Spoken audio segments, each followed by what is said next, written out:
உண்மையாக தம்பி, இந்தியன் இன்றைக்கி வந்து பாப்புலேஷன் வந்து 140 கோடி. டிமேட் அக்கௌண்ட் இருக்கிறது பார்த்தீங்கன்னா 1%. அமெரிக்காவில் 80% டிமேட் அக்கௌண்ட் இருக்குது. Everybody's investors. அவனோட மார்க்கெட் சைஸு இந்த வேர்ல்டில் மார்க்கெட் சைஸு 88%. நம்மளது 4%. ட்ரில்லியன்ஸ் படி Indian market it's 4%. For them it is 44%. As a இன்வெஸ்டரை நான் என்ன பண்ணியிருக்கணும்னா 20% நான் குளோபல் இன்வெஸ்ட் பண்ணியிருக்கணும். நீ என்ன கேட்கலாம், நீங்கள் பண்ணிக்கலானே. நானும் பண்ணலை, நானும் ஒத்துக்கிறேன். I also did mistake. But இப்போ 6 மாதத்துக்கு முன்னாடி நான் ஸ்டார்ட் பண்ணிட்டேன். குளோபல் இன்வெஸ்ட்டை என்னோட போர்ட்ஃபோலியோவில் 20% நான் பார்க் பண்ண ஆரம்பிச்சிட்டேன். குளோபல் இன்வெஸ்ட்னா என்ன சொல்கிறீங்க? குளோபல் இன்வெஸ்ட்னா மொபைல் என்ன வச்சுருக்கேன்? ஆப்பிள். யாரோடது அது? It's listed in America. ஆமாம். காலையில் இப்போ நம்ம கோக் குடித்தோம், அது யாரோடது? American company. KFC யாரோடது? மைக்ரோசாஃப்ட் யாரோடது? ஆந்த்ரோபிக் யாரோடது? சாட்ஜிபிடி யாரோடது? விசா கார்டும் அவனோட தான். நீ எந்த பொருளை வேணால் எடுத்துப்பார். சத்தியமாக சொல்கிறேன், இந்தியன் ப்ராடக்ட் எதாவது சொல்ல. நீ இப்போ யூஸ் பண்ணுற நீ இந்தியன் ப்ராடக்ட் என்னன்னு சொல்ல. இல்லை, நான் சொல்கிறேன், உனக்கே தெரியாது. இன்றைக்கி நான் போய் ஒரு சின்ன ஒரு பாட்டி கடை வடை சுடுறாங்க. அவங்கள்ட்ட கேட்பேன், அம்மா இப்போ காசு எதில் மாட்டேன், கூகுள் பேயில் அனுப்புப்பாங்க. சுருக்கு போய் வரையும் வந்துட்டான் அவன். இப்போ நீ ஐபிஎல் கேம் விளையாட்டு பார்த்துக்கிறீங்களா? ஐபிஎல் கேமில் எல்லோரும் இந்தியன்ஸா இல்லை இங்கிலீஷ்காரனும் இருக்கானா? மிக்ஸ்டு. ஏன் அதில் மட்டும் டைவர்சிஃபிகேஷன்? கேமில் டைவர்சிஃபிகேஷன் இருக்கு பார்த்தியா? அப்போ நான் போர்ட்ஃபோலியோவில் நம்ம என்ன பண்ணியிருக்கணும்னா, இதை இப்போ இல்லை, அதான் சொல்கிறேன், இது சவுத் இந்தியாவுக்கு ரீச் ஆகிறதுக்கு 10 வருஷம் இருக்குது. இதெல்லாம் முன்னாடியே 10 வருஷத்துக்கு முன்னாடியே மும்பை ஃப்ரெண்ட் என்கிட்ட சொன்னான். முதல்ல என்கிட்ட சொன்னது 2018 நினைக்கிறேன். குளோபல் இன்வெஸ்ட்டுக்கு வந்துடும். நான் சொன்னேன், எங்கள் இன்வெஸ்ட்டை நான் பார்க்குறதுக்கு எங்களுக்கு இது எஸ்ஐபினா என்ன, மியூச்சுவல் ஃபண்ட் என்ன படிக்கிறதுக்கே நேரமாக இருக்குது, விட்றா. அப்போ என்கிட்ட சொன்னது என்விடியான்னு ஒரு ஸ்டாக்கு 65% மைனஸில் இருக்குது, நீ வந்துருன்னா. 2021 என்கிட்ட எவ்வளோ தரமா கேட்டான்? $50,000 கேட்டான். அங்கே அக்கௌண்ட் ஓப்பன் பண்ணுறதுக்கு, டிமேட் அக்கௌண்ட் ஓப்பன் பண்ணுறதுக்கு. ஓகே. அமெரிக்காவில் டிமேட் அக்கௌண்ட் ஓப்பன் பண்ணணும்னா அங்கே போய்ட்டு LRS ப்ராசஸ், அந்த ப்ராசஸ், இந்த ப்ராசஸ் எல்லாத்தையும் பண்ணால் $50,000 வேணும். நான் இப்போ அவன்கிட்ட சொன்னேன், $50,000 டேய், 500 ரூபா சொன்னீங்கன்னா பரவாயில்ல, டிமேட் அக்கௌண்ட் ஓப்பன் பண்ணுவோம். அப்போ அவன்கிட்ட என்ன சொன்னான்னா, யூ வில் ஃபீல்.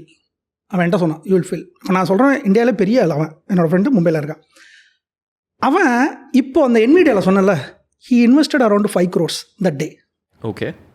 65% மைனஸில் இருக்கும்போது அவன் ஹீஸ் ப்ரெடிக்டட். அது ரீச் ஆகி இப்போது என்விடியா எல்லாம் கொடுத்து அங்கே இருக்கிற எம்ப்ளாயீஸே கோடீஸ்வரன் ஆகிட்டான், வேலை பார்க்குறவனே கோடீஸ்வரன் ஆகிட்டான். இப்போ தான் நமக்கு இந்த மெசேஜே ரீச் ஆகுது. நான் என்ன கேட்குறேன், தினம் நீ வாழ்க்கையில் யூஸ் பண்ணுற எல்லாமே அவனோடது. உன்னோட 120% இதை வைக்கணுங்கிறதான் நான் இந்த 1 வருஷத்தில் நான் கற்றுக்கிட்டதை. எதுக்கு? INR டிப்ரிசியேஷனை கவுண்டர் வெயிட்டை கண்ட்ரோல் பண்ணுறதுக்கு. நான் இந்தியா மேலே நம்பிக்கை இருக்குது. I am very bullish India மேலே. ஆனால் INR தடுக்கிறத ஒரு சிங்கிள் மனுஷன் உன்னால் தடுக்க முடியுமா? INR கீழே உள்ள தம்பி, நீ சிங்கிள் மனுஷன் தடுக்க முடியுமா? முடியும். குளோபல் இன்வெஸ்ட் பண்ணினா முடியும். ஒரு 100ல் 2013 எனக்கு கிடைச்ச $50. அன்னைக்கு எனக்கு கிடைச்சது, எனக்கு அங்கே ஒர்க் பண்ணும்போது கொடுத்தானுங்க. நான் இன்வெஸ்ட் பண்ணல, எதுவும் பண்ணல, என் பாக்கெட்டில் தான் வச்சுருந்தேன். அன்னைக்கு $56 $1. இன்றைக்கி $96.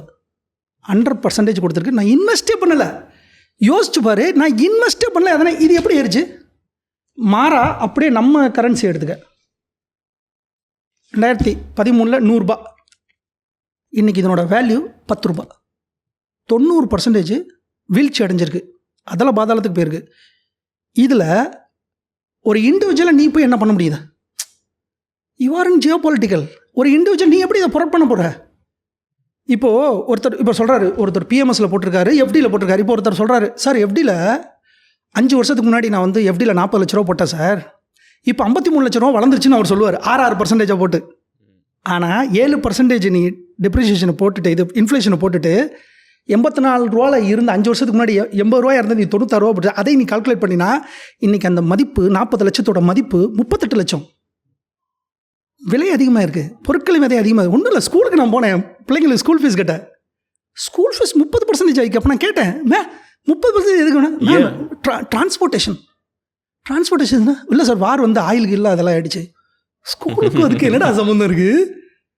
ஸோ நீ சாப்பிட்ற ஜொமோட்டோ விலை ஏறிடுச்சு, ரெண்டல் விலை ஏறுது, எல்லா விலையும் ஏறுது. இப்போ பெட்ரோல் விலை நேற்று ஏறிடுச்சா? ஏற்றுவாங்களே.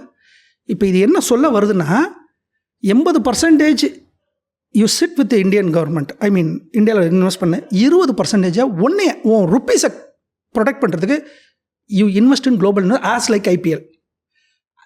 ஓகே, இப்போ சொல்கிற ஒருத்தர் நான்லாம் எதுக்கு சார் நான் அங்கே போய்ட்டு யூஸ் பண்ணேன், நான் யூஎஸ்ஏ வேணாங்கிறேன். நான் ஜப்பான் எடுத்துக்க, ஜப்பானில் ஒரு ETF, கொரியாவில் ஒரு ETF, யூரோப்பில் ஒரு ETF, யூஎஸில் ஒரு ETF, போதும். குளோபல் டைவர்சிஃபிகேஷன் கிடச்சிருச்சு. இதை தான் இந்த ஒரு வருஷத்துக்கு முன்னாடி நான் புரிஞ்சது. I am also did mistake. Now I am just shifting in to global invest. Okay, interesting. Okay, இப்போது இதுக்கு முன்னாடி இதை பற்றி எனக்கு ஒரு ஐடியா இருக்குது. இப்போ நீங்கள் சொல்கிற என்ன சொல்ல வரீங்கிறது புரிஞ்சிருச்சு.